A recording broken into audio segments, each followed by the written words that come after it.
Jewellery Hanamkonda ప్రారంభోత్సవ offer flat 20% VA December 14 నుండి 22 వరకు. నమస్కారం, వెల్కమ్ టు ఐ డ్రీమ్. ధర్మ మార్గం విత్ విజిత కార్యక్రమానికి స్వాగతం.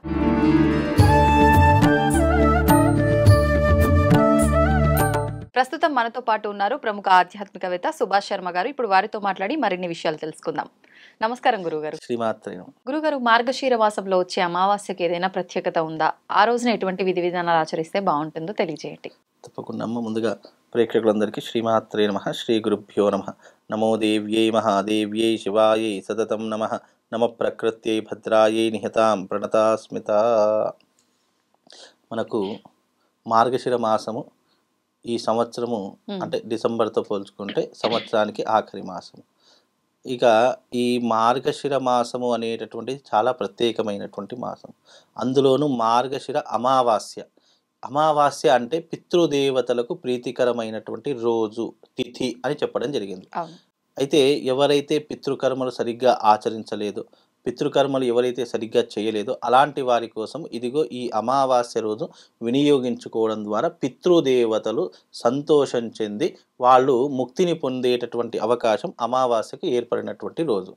అయితే ఈ అమావాస్య ప్రత్యేకత ఏంటంటే, ఎవరైతే మధ్యంతరంగా చనిపోయినటువంటి వాళ్ళు ఉంటారో, వయసు మీరకుండా చనిపోయినటువంటి వాళ్ళు ఉంటారో, లేదా అకస్మాత్తుగా రోడ్డు ప్రమాదంలో కానీ లేదా అకస్మాత్తుగా ఏదైనా అనుకోనటువంటి సంఘటనల వల్ల చనిపోయినటువంటి వారు కానీ ఎవరైనా ఉన్నట్టయితే, అంటే సెల్ఫ్ అంటే వాళ్ళంతటా వాళ్ళు ఆత్మహత్య చేసుకొని చనిపోయినటువంటి వారు కానీ ఎవరైనా ఉన్నట్టయితే అలాంటి వారి కోసం ఈ మార్గశిర అమావాస్య చాలా ప్రత్యేకమైనటువంటిది అని చెప్పడం జరిగింది. కాలం తీరకుండా ఎవరైతే మరణిస్తారో వాళ్ళు ప్రేత రూపకంగా సంచరిస్తారు. గాలి రూపంలో, ధూళి రూపంలో, చెట్ల రూపంలో, పుట్టల రూపంలో వాటి మీద సంచరిస్తూ ఉంటారని శాస్త్ర నిర్ణయం.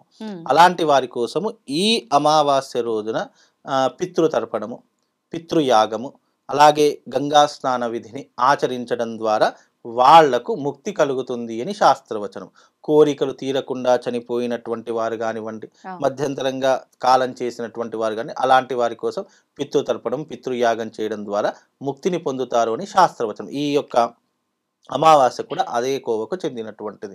ఉపవాస దీక్షను ఆచరించడము, గంగా స్నాన విధిని ఆచరించడము, పెద్దవాళ్లకు తర్పణ విధిని ఆచరించడము, మధ్యాహ్నం 12 అపరాహ్న వేళ అంటారు. మధ్యాహ్నం 12 నుండి 2 గంటల వరకు అపరాహ్న వేళ అని అంటారు. ఈ అపరాహ్న వేళలో పితృదేవతలకు తర్పణ శాస్త్రం అందించడము, మనం తినేటటువంటి అన్న పదార్థం ఉంటుంది, ఒక ముద్దను పక్కన పెట్టి ఆ ముద్దను పితృదేవతలకు అంకితం చేయడము, ఇలాంటివి చేయడం ద్వారా మనకు ముక్తి కలుగుతుంది. నిజంగా శాస్త్రం ఎంత గొప్పది అంటే, భగవంతుడి యొక్క అనుగ్రహానికి అనేక మార్గాలు సూచించారు శాస్త్రంలో.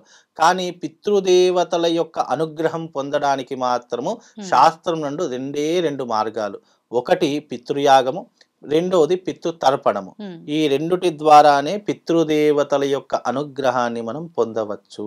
కాబట్టి ఇక్కడ శాస్త్రం ఏం చెప్పింది అంటే, భగవంతుడి యొక్క అనుగ్రహం ఉన్నా లేకపోయినా, భగవంతుడి యొక్క అనుగ్రహం కాస్త తక్కువైనా, పితృదేవతల యొక్క అనుగ్రహం మాత్రం సంపూర్ణంగా ఆ కుటుంబంపై ఉండే తీరాలి.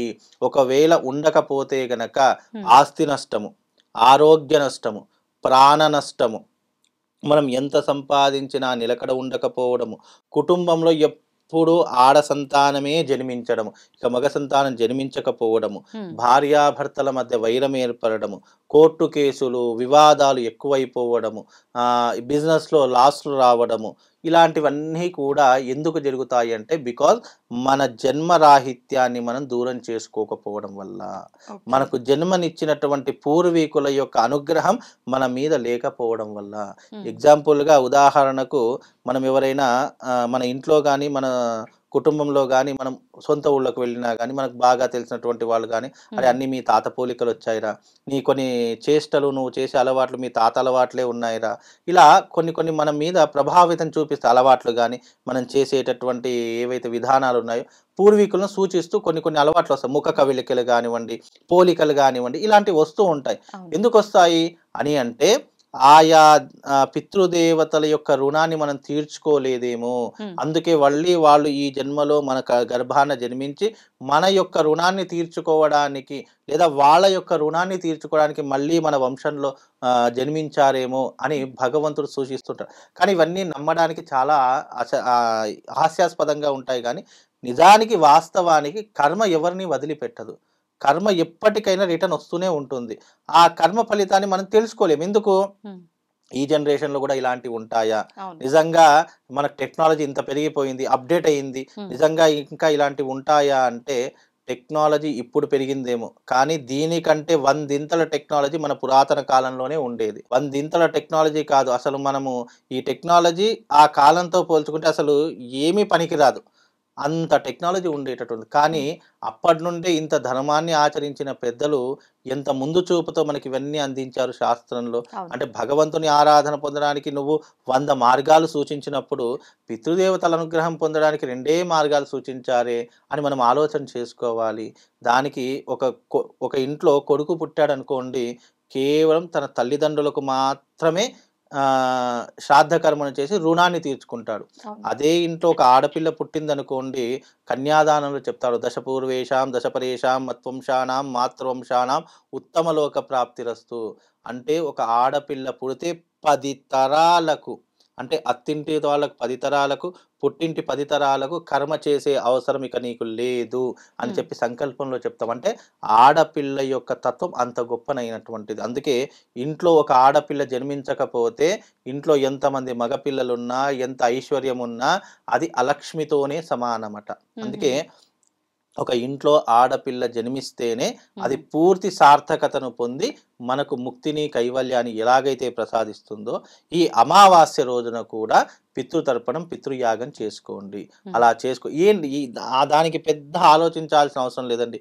దగ్గరలో గోదావరి ఉంటే గోదావరి, లేదు గంగ ఉంటే గంగ, లేదు బావి ఉంటే బావి, కొలను ఉంటే కొలను, చెరువు ఉంటే ఏదైనా ఒకటి ఎంచుకొని మీ గతించినటువంటి వారు ఉంటారు, మీకు తెలిసినంత వరకే, మీరు పెద్ద వంశస్థులకు అంత పెద్ద కనీసం ఒక 3 తరాలు, నీ తండ్రి, నీ తాత, నీ ముత్తాత, నీ తండ్రి గారు ఉన్నారు, నీ తాతగారు, ముత్తాత గారు, వాళ్ళ నాన్నగారు, ఇట్లా ఒక 3 తరాలకైనా సరే, 3 పిడిలు అంటారు, 3 తరాలకైనా సరే అర్ఘ్యం వదిలి పిండ ప్రదానం, నీ వంశంలో కానీ నీ యొక్క కులంలో కానీ పిండ ప్రదానం అంటే పిండ ప్రదానం ఆచరించు. లేదు పిండ ప్రదానం ఏం చెయ్యమండి, మేము ఎవరు కూడా ఆచరించలేదు, తిల తర్పణం, చేతిలో నువ్వులు వేసుకొని తర్పణం చేసినా నీకు అత్యంత పుణ్య ఫలితం పితృదేవతల ద్వారా కలుగుతుంది. పితృదేవతల యొక్క అనుగ్రహం ఒక్కసారి కలిగింది అంటే ఆ జీవితంలో ఎప్పుడు వాళ్ళ యొక్క కుటుంబంలో, వంశంలో ఎప్పుడు ఇబ్బందులు రావు. లేదు పితృదోషం ఉంది జాతకంలో, పితృశాపం ఉంది, స్త్రీ శాపం ఉంది, అలా అనుకున్నప్పుడు అమావాస్య రోజున, ప్రతి నెల అమావాస్య వస్తుంది, అమావాస్య వచ్చింది అంటే గనక దానికి చేయవలసినటువంటి శాంతి కర్మలు కొన్ని ఉంటాయి. పితృదోష పరిహారం అని చెప్పేసి, స్త్రీ శాపం వల్ల వచ్చేటటువంటి పరిహారాలు అని చెప్పేసి కొన్ని పరిహారాలు ఉంటాయి. అవి తెలుసుకొని దానికి ఏదైనా క్రతువులు ఆచరించాలి. దానికి మంచి రోజు ఏంటి అంటే అమావాస్యనే మంచి రోజు. మిగతా వాటికి చాలా మంచి రోజులు ఉంటాయి శుభకార్యాలు, కానీ పితృదేవతలకు చేయాలంటే అమావాస్య రోజున చెయ్యండి. తప్పకుండా దాని నుంచి విముక్తి పొంది మీ పితృదేవతలకు సంపూర్ణ అనుగ్రహం పొంది అమావాస్య యొక్క పరిపూర్ణమైనటువంటి అనుగ్రహాన్ని మీరు పొందగలుగుతారమ్మా. ధన్యవాదాలు గురుగారు.